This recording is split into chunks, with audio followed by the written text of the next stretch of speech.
Donc moi je trouve que ça c'est du populisme lii laa am si di wax li nga xamante ne moom lan la ñu wax parce que waa jooju nag turam bi ñuy dégg image am bi ñuy gis si réseaux sociaux yi lii moo leen di rey te dina leen gën a rey mu tax ma tarxiisu jëm si Abdou Nguer waaw vas-y. balaa ngay jeexal foofu dama bëgg pour mu gën a clair parce que moom dafa évoqué li nga xam ne mooy la dette cachée mais même supposons tey bu dette cachée bi amoon est-ce que du nekk du détournement de deniers publics mais pas trahison. moom moo la ko gën a xam est-ce que xam nga moom mi ko bind moom moo la ko gën a xam mais parce qu'ils ont échoué parce que à chaque fois il faut ñu jël benn affaire bu ñu teg si loxo sénégalais yi parce que à chaque fois qu'ils font une bourde ils ont besoin de divertir les gens dafa mel ni la drogue quand on dit que la drogue est l'opium du peuple dafa mel ni la mauvaise gestion d'un État c'est une manière d'endormir ceux qui sont là et man je vais plus loin ils insultent notre intelligence encore plus loin c'est comme s'il n'y a pas des hommes de droit dans ce pays la preuve en est que la Cour suprême a pris une décision l'État qui est censé faire respecter cela ne l'a pas fait moom moo ko signalé woon waaye pour wan nit ñi aussi je suis toujours à vos bons offices mu porter li nga xamante ni pour accuser le président Macky Sall de haute trahison loolu parce que yaa ma neex dong la comment est-ce qu'on peut parler d'une mauvaise gestion ba di wax ay dette cachée la dette on la cache à qui je repose cette question à ceux qui l'ont donné c'est ça la question bu ñu nee dette bi dañ koo nëbb kan FMI mi ñu ko joxoon wala Banque mondiale mi ñu ko joxoon loolu meekul sens wala le Sénégalais lambda bi nga xamante ni tous les comptes qui sont certifiés dañ koy publier dans le compte de la Cour des comptes et le président de la Cour des comptes li mu wax c'est clair net et précis dafa ni dafa am un principe qui est fondamental qui est un principe de droit c'est le principe du contradictoire et cela n'a pas été respecté et loolu vice de procédure yàgg naa leen ko wax Amérique loolu mooy tax bu ñu jàppee nit wala ak fépp foo xamante ni tu es dans un état de droit digne de ce nom vice procédure day tax mu casser la décision qui devait être prise comme bu ñu ñëwee di la takkal mënot fekk nga rey nit mbaa nga commettre un crime mbaa nga commettre un délit ñu ñëw takkal la ay mënot te liiraluñ la say droit ni la tu as droit à un avocat ak lii ak lii ak lii ak lii waxuñu la ko ñu jàpp la yóbbu la vice de procédure boobu mën na casser lépp luy décision lu ñu doon jël donc vice de procédure moo am si ay pré-rapport ndax pré-rapport moo tax kenn signé wu ko pré-rapport moo tax le président n'a pas accepté de le signer pré-rapport loolu moo tax amul ay numéro pré-rapport moo dul nangu droit daka dul nangu parce que dafa am ce qu'on appelle la présomption et donc tout mooy nit ki boo koy jiñ dara balaa nga koy mën a jiñ day xam moom li nga ko jiñ ba pare moom mu indi kàddoom parce que ce sera ta parole contre la sienne loolu pour ministre sax mënuñu ko si jàpp waxatuma nag la haute institution xam nga ñoom dafa am lu leen réere mbir mooy son excellence dafa mës a nangu démocratie au Sénégal mu nangu nous sommes dans un état de droit lii moo leen jaaxal ci moom ba xamatuñu fan lañ koy laalee mais c'est de la mauvaise foi parce que ki ko def bu fekkoon xam ko man dama jàpp ne xam na ni lii muy def pour nelawal Sénégalais yi la mais tegul fenn parce que moom il est un législateur et c'est pas ça son premier mandat il a la constitution sous les yeux te ñi mu koy jox man maa la wax ni du bind benn loi wala benn chose di attaquer le président alors que waxtaane wuñ ko ñoom seen biir te ñi mu koy waxtaanal y a des juristes là-dedans je ne peux pas concevoir que mon État le Sénégal n'a pas des hommes de droit dignes de son nom ça je refuse de le croire donc ku def lii c'est de la mauvaise foi mooy essayer nga fu nekk jéem nga dóor fu nekk munul jàll nga daal di ki nga xamante ni jàngul droit et nous sommes la population la majorité des populations dañoo nekk ñoo xamante ni c'est des analphabètes et en plus des intellectuels ñi jàng booy jël 0,01% ñoo si nekk juriste bu ñu nekkee juriste si biir juriste yi y a des publicistes y a des privatistes donc du ñëpp ñoo nekk xam droit lan la wax du ñëpp ñooy dem di xooli constitution lan la wax donc lii comme fi ma ko waxoon sànq rek bi mooy daaneel c'est du populisme c'est pour casser nos champions politiques nos champions sportifs nos champions économiques c'est pour casser le Sénégal et c'est dommage et triste pour mon pays donc bu amul beneen question bu concerner haute trahison bi ma déglu leen selon yéen parce que je trouve que son excellence ne mérite pas ça et à la limite on devient la risée du monde parce que un homme qui est choisi par les grandes puissances du monde un homme qui est adulé par les autres présidents en exercice de l'Afrique, un homme qui a été la voix des Africains lors du G20 et qui a lutté pour que tous les pays africains puissent avoir une chaise au niveau du G20. Cet homme-là, qui a été président de l'OCI, cet homme-là, qui a pu présider l'UEMOA, cet homme-là, qui a présidé la CEDEAO, cet homme-là, qui a présidé l'UA, adulé, respecté, qui est artisan des droits de l'homme et d'un état de droit, qui a su continuer ce que les ancêtres nous ont laissé ici et qui a su dire le Sénégal est au-dessus de nous. Il a toujours considéré que le Sénégal est plus important que nos petites personnes. Il a su ne pas montrer son ego. Voilà cet homme-là. Mom lu ñu bëgg toroxal ci biir dëkk bi ci biir aduna bi motax ñepp ngi ñuy saboter ñepp ngi ñu jéppi ñepp ngi ñuy ré parce que ki buñ ko waxul waaw goor gisuma leneen luñ koy wax rawati na ñu koy accuser lo xamantene ñepp ñom ñoñu di ko accuser sax xam nañ ni li teguwul maana lool moy où sont les juristes du pays, où sont les juristes du Sénégal, où sont les hommes de droit du Sénégal. Et c'est triste pour mon pays, c'est très triste. Machallah xam nga li nga wax dañuy gëm dañ lay dëggal parce que bu fekkee ni FMI dafa ñëw ne la yow kii wan ma nim ma naxee wan ma ko det bi caché bi wan ma nan la def ba caché ko yow ci munoo ko maanaam munoo ko won léegi yow nan nga mën a bëgg a confirmer ne kon loolu da nga ko war a yóbbu pour haute trahison pour président Macky Sall xam nga c'est contradictoire ñaari formule yooyu. FMI sax su leen waxee loolu mooy yeb na leen nous avons notre souveraineté. Pourquoi FMI pourquoi ñu dugal FMI jox ko benn importance boo xam ne ñoom ñoo doon wax le président Macky Sall était le préfet des Français ñoom ñoo wax le président Macky Sall dafa faale les institutions de Bretton Woods. ñoom ñoo waxoon duñu faale les institutions de Bretton Woods alors que son excellence avait diminué le fonctionnement de l'État avec tous ses démembrements d'un montant de 138 milliards. Arrêtez lépp loo xamante ne jëndum oto la arrêtez certaines subventions arrêtez lépp loo xamante ne certaines consommations arrêtez téléphones yi ak yëpp moom kooku noonu ñoom ñooy dem di courber l'échine waaye moom ba ka ñooñu waxee arrêter les subventions dafa ni leen non ba pare taxawat bu dëggat subventionner lépp luy électricité subventionner lépp luy gaz subventionner lépp luy carburant ba pare taxaw ci loolu te kenn mënu ko si dindi teewul FMI ak Banque mondiale ñi ngi ko doon financer te coow jibul ba tàkkul sagar xeeñu léegi ñooñu ñu financer ñooñu lañ wax ñun la ñu nëbb te ñoom ñoo yëkkati xaalis jox ñu waaye yéen wax bu dëngee nopp koy déglu duñu wér la dette on la cache à qui FMI bi ñoom ñuy woo léegi c'est pas FMI bi nga xamante ne moom moo ñu ko jox wala mais écoute sens loolu moo lay wan ni on est arrivé à un niveau de gestion de l'État boo xamante ni c'est des stagiaires. mais jéggi dette bi tamit aussi pour mu clair mais dette dafay am créancier non léegi dette bi ñu nga xam ne dañ koo caché kan mooy créancier bi wala boo créancier bi daf leen koo may wala qu'est-ce qu'il y a voilà déjà dette bi ñoom dañ ci yokk loo xamante ni bokk si parce que dette bi dafa am loo xamante ni périmètre am moom lay wax toujours périmètre am boo xamante ni sur le plan juridique dañ ko teg loolu mooy lan mooy li nga xamante ni dette extérieure ak intérieure loolu moo nekk si budget ak li nga xamante ni c'est les dépenses et les recettes et les comptes spéciaux voilà ce qui concerne un budget d'un État maintenant ce qui concerne ñoom Cour des comptes boobu ñu wax moom laa la wax bu ñu jëlee ñeenti poñ yëpp Cour des comptes dafa ni waaw góor président Macky Sall muy les recettes muy les dépenses muy les comptes spéciaux maintenant mu des la dette waa léegi nee naa la loolu bu ñu doon noté nit tey am nga 85% parce que bu dee ñeenti poñ moo composé budget 3 yëpp nee nañ la ci waaw ko même bu fekkee ne nag loolu nga xamante ne rapport boobu la ñun sax ñun duñu concerné parce que kenn signé wu ko waaye dañuy wax ci rapport boobu mu des benn point muy la dette y a la dette intérieure et la dette extérieure mooy li nga xamante ni si biti moom lañ la lebal presque loolu posé wul problème parce que kañu ko lebal wax naa la ko mooy ñooñu ñu ko seqal maintenant mu am li nga xamante ni c'est la dette intérieure ñoom dañ ci boole li nga xamante ni ce sont les sociétés nationales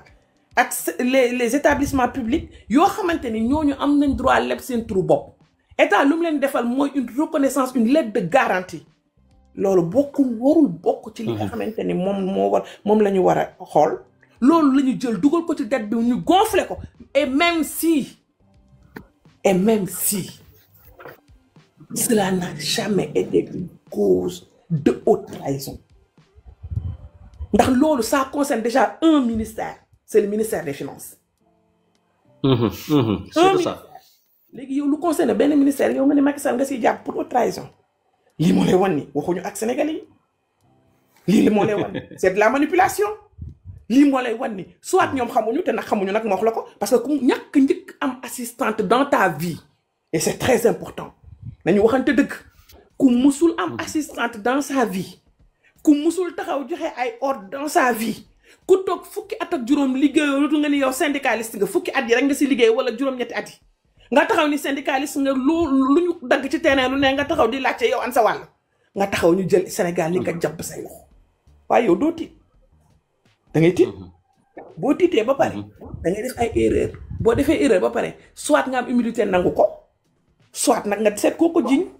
te kiñ koy jiñ mooy neex yaay mooy président Macky Sall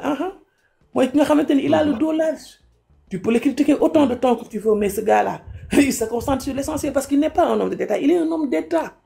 Et il sait ce que c'est qu'un État. Et l'expérience fait la différence parce que cet homme-là a été directeur, il a été directeur général, il a été ministre, il a été premier ministre, il a été président de l'Assemblée nationale. En 3 ans d'opposition, il a été président de la République du Sénégal. 58% deuxième mandat. Personne ne l'a eu dans ce pays. Ouais, qui respecte l'encore. Du seen morom punchline bi enregistré leen punchline bi Macky Sall du homme de détail homme d'état la maa la ko wax homme d'état bu leen jaawale homme de détail homme d'état voilà loolu punchline bu gaaw gi noonu nag homme de détail nag leen seen bopp te ngeen bàyyi homme détail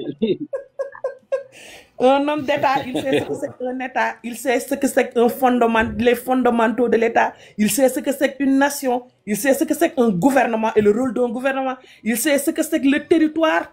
là où il est délimité et ce qui compose un État, il sait ce que c'est que les différents pouvoirs qui composent un État de droit. Je veux nommer le pouvoir exécutif, je veux nommer le pouvoir judiciaire, je veux nommer le pouvoir législatif, et il sait le 4e pouvoir, je veux parler des médias, le rôle qu'il joue, et maintenant dans les médias, il y a le social media. Vous, jeunes de mon pays,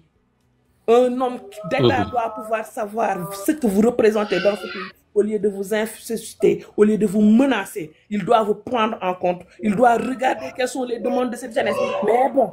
quand un président de la République fait une déclaration à la nation le 3 mars, avril, et ne se permet de faire un discours sans pour autant qu'il y ait un mot qui concerne la jeunesse, qui représente 75% de la population. Ah, j'ai peur. Voilà pourquoi est-ce que je dis, j'ai en face de moi des hommes d'État et pas un homme d'État.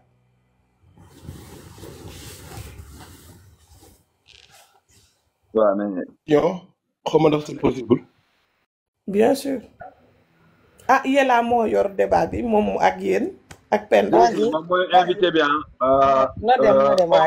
homme politique yi femme politique yi militaires yi policiers yi en tout cas ñi nekk di gérer suñu dëkk bu ñëwee en tout cas ñi nga xam ne mosuñ ci sax liggéey bu ñëwee dañ leen di jox priorité parce que ñun ñoo ngi fii chaque jour ñoom nekkuñu fii chaque jour donc profité leen ci voilà képp ku bëgg a poser question ngeen poser question képp ku bëgg a dugg ci yenn détails yi profité leen voilà lépp question bu leen may question sax foofu laay waxee lu concerné sax les FDS si c'était des hommes d'État au lieu des hommes d'État les forces de défense et de sécurité ne se sentiraient pas menacées. La grande muette n'a jamais ouvert la bouche. Voilà que la grande muette est en train de parler. La grande muette dañ leen war a jël en compte. Nos généraux sont jetés en pâture. Moo tax sànq dégg naa ko fi doon wax ana ko saaga est-ce que nos représentants nos dignitaires là mos nañ leen dégg ñu saaga ah est-ce que ñun sunu ay ministres yi nga Macky Sall nommé woon wala ay directeurs généraux wala ay DG mos nañ leen dégg ñu wax benn wax bu tegginewul kaka fi jéemoon wax daf ko wax tarfatal ay ne la ka Macky Sall wàccee te ci xalif général ci sëñ Mansour la doon wax muy le directeur l'administrateur du DER de la DER. À part ça Macky Sall kenn du nekk ci moom mun na demal defi ji loolu luñ koy waxee déclaration de politique générale nga ni yow da ngay réfléchir wala yow nga ni da ngay def live taxaw ni ko doo dem déedéet carrière personnalité am kenn du ko yem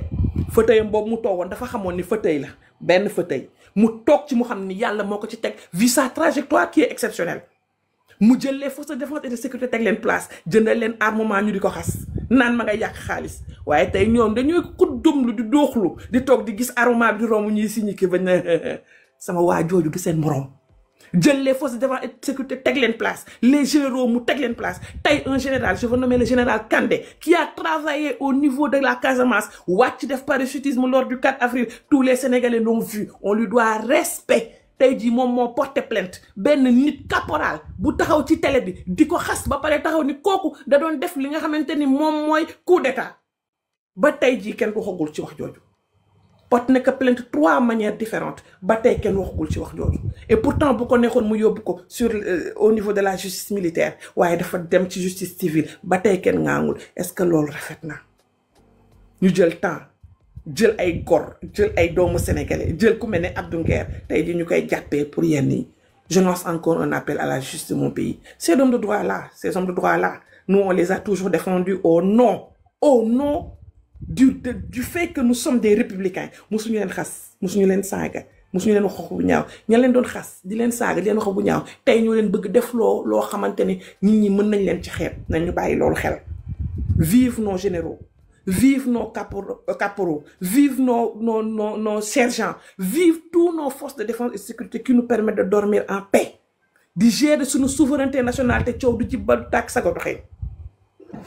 kon ñooñu dañ leen war a delloo njukkal ndax président xamoon na seen lan la ñuy jar yokkal leen seen indemnité de logement teg leen place jël seen salaire yokk ko jël les militaires yi nga xam ne dañoo jógee mutilé de guerre mu def jël seen xaalis yokk ko ba pare taxaw recevoir leen takkal leen yi médaille waaye kooku du moom mooy xas les forces de défense et de sécurité yélaay wax nga dëgg ñoon dañ leen war delloo njukkal tubarkalla ka macha allah wax ji am na solo sama question ndax mën na ñëw mën naa dugal question léegi naam maa ngi fii toog donc dama bëggoon kii Mado ma dugal question ci force de défense et de sécurité bi de relance tuuti balaa ngay ñëw ci tonton Mansour mën naa dugal question oui waa tata Diégui nuyu nañ la vraiment kàddu yi ñu ngi koy teewlu rafet na trop lii rek mooy wane ne xam li ngay wax rek moo wóor li ngay wax teg nga ko ci temps te mu ngi moo tax ñu licencier leen may laajte ndax licenciement yooyu c'était politique ou bien ay ractures la mën a nekkee politique. waaw man kooku man waxam duma ci sori parce que man turam sax bëgguma koy wax décidé naa ko sax léegi nag parce que nag ma nit balaa nga may mat kilifa dafa fekk nga gën ma wala nga tolloog man ay valeur ak ay mœurs bu ñu jógee si foofu balaa nga may mat kilifa dafay fekk nga ëpp ma xam-xam soo ma waxee dara moom mën a jël samay nopp fatt ko ndax kontaan danga may mat kilifa si sa doxalin ak sa waxin ndax booy wax ak askan bi mel ni ku leen jéppi toog ci photo yi assemblée nationale di balancé wu te man seetaanu ma ko parce que man bu ñëpp boycotté damay boycotté ànd ak sama waa parti ànd ak ñi nga ma àndal nag ñu am maanaa tubaarkàlla ka macha allah boo ko xoolee sax xam ne kanam bi danoon saxaar ndax looloo waral loolu lu tax ma gis ko nag quelque daggit laa ci gis ndax yéenay joué un rôle extraordinaire yéenay daggite yéen daggit yi ba tax ñu koy boole ki nga xamante ne rek c'est leur ennemi fondamental muy la VAR mu di leen rey rek suba su yeewoo yëkkati leen teg leen ci suuf donc man vraiment moom lu mu wax foofu du ma xaw a intéressé waaye comme boo waxee lu jëm ci les forces de défense et de sécurité am na loo xamante ne xel nangu ko 312 personnes 312 ak recrutement police nu mu mel bu ma waxoon sax ñoo xamante ni mooy ñooñu mooy ñooñu te Birame Faye nekkoon seen directeur général. ASP. bu ma waxoon sax ay ASP à la limite. mais nag policier national yow xam nga man xam naa comment ça se fait ce recrutement. ce recrutement. donc am na loo xam ne daal vraiment koo xamante ni suba soo yeewoo sa waxu démb mu waroo ak sa waxu tey man doo wax lu may diggal sama nopp. ndax sama waxu dem mooy sama waxu tey mooy lépp loo xamante ne rek day gaañ Macky Sall lépp loo xamante ne day yàq der comme li Aïssata Tall Sall doon wax par rapport ak seen kii boobu Cour des comptes rapport boobu mooy ñetti fi rek mooy la forme la finalité et le fond. La finalité c'est quoi? La finalité mooy ci li moom góor la finalité mooy quoi? mooy na ñëpp nekk baadool. La finalité mooy lan na ñëpp nekk sàcc. La finalité mooy lan que les gens ne marchent pas la tête haute. La finalité mooy lan que ñu ñi nekk rek di tiit rek mooy yow ñu nommé la yow desaluñ la dara yow ñu jox la présidence de l'Assemblée nationale yow ñu jox la présidence de la République yow nga jël suñu ñaari institution seeyal ko te nee nga yow da ngay wut xaalis parce que dëkk bi doxul terewul nga wàññi dara say privilège su ko soo yeewoo nga ni Sénégalais yi sfère leen laa seen suba soo yeewoo nga ni Sénégalais yi dëkk bi may su ma yoo seewoo nga ne Sénégalais yi li sàcc yaa ngee terewul voté nañ le plus de 7000 milliards yoo xamante ni yéen a ngi koy utiliser te gisuñu benn pierre ba leen teg waaye duñ tiit ci loolu moo gën nañ dem liggéey tuuti nañ teg benn xeer jël ciment ak trouvel au moins même bu fekkee sax dañuy wane nii rek ñi dañuy foo du dëgg waaye ñu dox ba ci àll ngaañ ba gaa di jël benn xeer des ko jël ciment teg ko si jël trouvel bi téye ñu foto leen ñu xam nit ñi au moins jox nañ leen suñu budget waaye di wax waxu sandak yu daanu ci sare man daal kii daal bu leen ma ko xamu xam-xam merci beaucoup donc mën nañ jàll ci Mansour ah waaye du tere nag diggante ak Mansour dinaa ko tontu na keneen ñëw ñëpp xam nañ sa diggante ak Mansour mais dañuy commencé suñu laaj bu njëkk rek gis nañ ne Mansour Faye jamono yëpp gis nga ni heure bu waree dem tukki dañ koy delloo si donc démb tamit aussi dégg nañ ci réseaux sociaux yi donc ñu naan dañ ko convoqué il est ba ay 22 heures ñu ne mi ngi dégg ñu naan son audition est en cours donc comme yéen a ko jege donc bëggoon nañ nga ñëwal ñu si déjà bu njëkk bi mooy donc ndax dañoo violer ay loi am déet waaw wala déet ndax procédure war na ko mën a téye ni procédure demee war nañ ko mën a téye mu bañ a voyager ji deuxièmement bi est-ce que dañ ko convoqué woon démb fële ca DIC. waaw loolu moom wax naa si waxati si xanaa képp koo xamante ne jàngoo droit sax di nga xam ne ay wareefam ak yelleefam dëgg nañ ko loolu c'est des droits qui sont constitutionnels d'autant plus que waa TFM dañoo may woo nii mais bon nañu muñ tey moom maa ngi ci yàlla du dëgg. non mun nga jël nga répondre leen ba soo paree nga ñëwaat. naa ko di bàyyi ko foofu tey jii kay maa ngi ci yéen xale yi ba ma pare donc xam naa ni bon j'avais dit que je prends un peu de recul parce que dama xaw a feebar depuis démb mi ñu ngi organisé woon à Saint-Louis je suis même pas allée les femmes du front avec leur présidente Fatou Thiam gis nga ñu suñu rouge blanc ñu organisé wu taxaw takku ñu les Linguères de Saint-Louis les administrés de Saint-Louis ñoom ñoo taxaw ni suñu maire duñu nangu képp koo xamante ne da nga koy ñàkk a fayda mbaa nga koy tuuti parce que nag Saint-Louis du Sénégal c'est la vieille ville plus de 350 ans d'existence du n'importe qui moo fay diriger coomo bu fa diriger yëpp dañ lay jox benn mandat doo ko ñaareel ñu wàccee la comme ki nga xamante ne moom moo nekk tey directeur aéroport waaw moo taxit mu topp seen ginnaaw rek di lambar Mansour Faye nag daa laaj mandat ñu jox ko mu laajaat mandat ñu jox ko kon Mansour lépp lu mu am ci Macky Sall rek da koo mérité ku def ci moom fixation parce que dangaa jàpp ni boo laalee Mansour di nga laal Macky Sall parce que Mansour mooy talon d'Achille président Macky Sall lu tax Mansour rek Marème Faye ñoo bokk ndey taay unicalu góor Mansour est un ministre de la République. Mansour a travaillé là où il devait le faire. Donc moi je pense que ces droits, je ne pense même pas, j'ai la certitude que ces droits ont été bafoués. Parce qu'au niveau de la Constitution, on parle du droit d'aller et de venir, la liberté de circulation. Loolu, c'est un droit constitutionnel. Boo koy tere, c'est une mesure conservatoire que les juges doivent prendre. Que les juges doivent prendre. Du juge defu ko. Li gën a graaw nit ki dem nga dàq ko. Mu jëlaat huissier demat pour ñu constater nga dàqaat ko. Huissier bi constater. waaye moom jaarul fenn parce que mënoon a déposer feneen plainte mu dem directement déposer référé au niveau de la Cour suprême. Le juge de la Cour suprême il constate que les droits de Mansour sont violés d'autant plus que bu fekkee dañ koy tere génne dëkk bi nañ ko jox lu koy wane ni génne nañ ko dëkk bi. Mansour jël loolu diriwaat fa li sam dem ñu tey waat ko moo tax seen député boobu tey jii di gàkkal Macky Sall bind parce que nag xanaa gàcce bu leen rek dañ ko téye ba léegi de waaw. alors que fii soxna ko. diriwaat valise am ànd ak décision wu justice bi demaat ba aéroport ñu delloowaat ko kooku policier bi ni ko doo jàll waxaat ko li mu ko waxoon ni ko un supérieur moom ma wax doo jàll. nous sommes dans ce pays. ba léegi nii genre ba léegi nii. léegi man léegi man en plus là quand on atteint un limite comme ça qu'est-ce qui peut agir à part l'armée franchement je suis désolé gisuma beneen force bu mën a jàppale sénégalais yi non nañu waxante dëgg ban force moo mën a jàppale juge bu la mën a tuddee protéger ci biir benn dëkk kan moo la mën a protéger. mais ce qui est plus grave hier au niveau de l'Assemblée nationale gis naa vidéo bi fi ñu jëlee teg ki nga xamante ni moom moo taxawoon ci pupitre bi di wax lu ko neex taxaw ni le juge le ministre de la justice nee na le temps de la justice n'est pas le temps des hommes mu ñëw tontu ko foofu ni ko le temps de la justice et le temps des hommes ci le chef de gouvernement avec son ministre ngeen ni y a pas problème y a problème y a problème nous sommes dans une république ou quoi ba pare ñu nekk lu wax bu ñu waxul lu ñu def ñu sànni ay xeer ñu toj dëkk bi mbaa ñu woo armée bi duñ ko def parce que dañoo tabax Sénégal parce que nous tenons à notre souveraineté nationale non nous n'allons pas faire l'appel à l'insurrection déedéet waaye nag am nañ suñu gémmiñ le droit d'expression la liberté d'expression am nañ droit taxaw ni lii Mansour Faye di dund ñi ngi koy ñaawlu jusqu'au plus haut niveau et nous interpellons directement le président de la République bu fekkee ni moom ba tey moom moo nekk gardien de la constitution bu fekkee ba tey moom mooy chef suprême de l'armée bu fekkee ba tey moom moo takk suñu caq yëkkati loxoom waat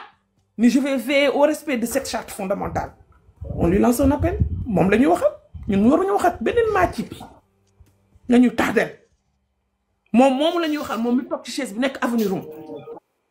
na concentré wu waat bu baax waaye ci les textes fondamentaux de notre pays fondamentaux. te man ce qui m'attriste dans tout ça pendant que ñoo ngi caaxaan sénégalais yi ñoo ngi souffrir partout dans le monde rek avion bi wàcc génne indi ay xale yu jóge Allemagne gis nañ ko ñun ñëpp. yow loolu sax sori na nañ dem léegi nii France fii rek li fa xew rek instant yi nii te loolu awma sax temps wax ci parce que on est en train de parler de tout ça là actuellement gars yi mënuñu jot seen passeport parce que dañ leen di fayloo 200 euros te gars yi ils arrivent pas à comprendre pourquoi on leur fait payer 200 euros te bon dama leen koy tegal ngeen déglu. Voyez cette date. Voyez bien la date. Bien la date. ci kanamu ambassade yi la nekk nii. On a fait le dépôt du passeport. Jusqu'à présent, on n'a pas eu de passeport. Il faut que l'État sénégalais sache que ce qui se passe ici, c'est pas normal. J'ai des potes qui font le dépôt en février 2025. Ils ont leur passeport parce qu'ils ont payé 200 euros. Et moi, je n'ai pas 200 euros. Je ne paye pas les frais de dépôt. Et pour le retrait, il faut payer 200 euros encore pour le retrait. Je ne peux pas. Il faut que l'État sénégalais sache. Donc, bref, vidéo bi gudd na man maa ko coupé parce que dama ci war a def vidéo xam nga on espère que waa ambassade dinañ ci mën a jot su ma si defee vidéo dinañ ci mën a jot pour que ñu xool ban solution lañ ciy ut mais c'est pas seulement en France hein. On m'a dit aussi en Espagne aussi gars yi dañuy fayloo nit ñi pour que ñu mën a récupérer seeni passeport il y a énormément de choses en Mauritanie ah Sénégalais yi nekk Mauritanie ñoom ñëpp ñoo ngi may envoyer message ay Gabon xam nga ñun moi j'ai mis un numéro public dafa mel ni en France fii nii mun nga def benn numéro en urgence pour nit ñi bu ñuy wootee pour en cas d'urgence affaire yooyu noonu donc man genre action yooyu noonu laa teg sama benn numéro public boo xam ne nit ñi dinañ ci mën a envoyer ay messages ci jafe-jafe yi ñu nekk un peu partout dans le monde Sénégalais yi nekk un peu partout dans le monde mais je te jure actuellement c'est dur man xaw ma sax la laay tontu nit ñi dam leen naan actuellement pouvoir bi fi nekk je ne sais pas comment discuter avec eux xamuñu kan la ñuy saisir bu ñu amoon ay opposants yoo xam ne dañ leen di déglu mun nañ utiliser opposants yooyu noonu pour que ñu mën a wax ak état mais ñoom dégluwuñu opposants yi dañoo bëgg a piétiner opposants yi donc ñii nga xam ne yéen tamit erreur bi ngeen def da ngeen jël assemblée nationale ak pouvoir présidentiel jox leen lépp bu instant assemblée nationale buñ fa amuloon majorité ñii di fi nekk di fi caaxaan du fi am mënuñu jaay doole kenn parce que assemblée nationale sénégalais pour que ngeen comprendre assemblée nationale c'est-à-dire président bu fi mënta ñëw yéen waa assemblée nationale da ngeen tout le temps ñoom ñoo leen di xeexal ñoom da ngeen waroon garder assemblée nationale bi pour yéen pour que demain loolu mooy seen assurance bon pour que au cas où état bi bu fekkoon ne assemblée nationale mun leen sanctionner. moom da ko waxoon moom ci boppam da ko waxoon le chef du gouvernement ci boppam moom moo taxawoon wax ka audio yi génne nañ ko fii vidéo yi génne nañ ko fii mu ni Sénégal soo leen bëggee mu dox da ngeen di jël pouvoir exécutif ngeen am kenn ko leen ko jox opposition ngeen jox ko pouvoir législatif et plus loin encore plus loin la diaspora qu'est-ce que le président Macky Sall n'a pas fait pour eux mu créer 15e région tuddee que la diaspora yëkkati ay député pour une première fois dans l'histoire du Sénégal dugal leen biir assemblée nationale mu jël des politiques jox ko yëkkati fees jox leen créer des organes qui sont très di leen indi fii ba pare képp ku leen laal da nga doon gis sénégalais bu daan dee ku ñu rey mbaa nga xeex ba dee ñu interpeller dans les secondes qui suivent le gouvernement du Sénégal tey jii da ngaa gis ñu communiqué ñoom luñ ci wax da ngaa dégg le ministre des Affaires étrangères wax gis nga communiqué bi mu def par rapport au Sénégalais qui a été tué au niveau du Brésil et voilà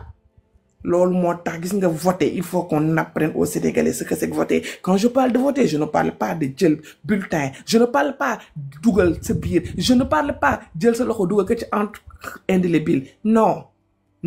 savoir voter c'est savoir quelle personne est-ce que tu vas mettre à l'instance suprême de ton pays celui-là nga xamante ni bés bu toogee toutes les forces de défense et de sécurité et tous les pouvoirs seront entre ses mains diaspora amul leen président Macky Sall defuloo ñu dem di taal ambassade yi fii la ñu fekk ñu ne dañu ko mer taal seen ay matériels yu bees tax ñu leen jëndal au niveau de l'Espagne fii la ñu fekk léegi ana mu tey ñu leen di fay loo 200 €. Voilà que chacun puisse assumer ses actes il faut que aussi que nous les Sénégalais que nous soyons conséquents qu'est-ce qu'on veut c'est eux surtout la diaspora européenne texte c'est eux qui ont choisi ces gens-là xoolal fu ñu àgg ak ñoom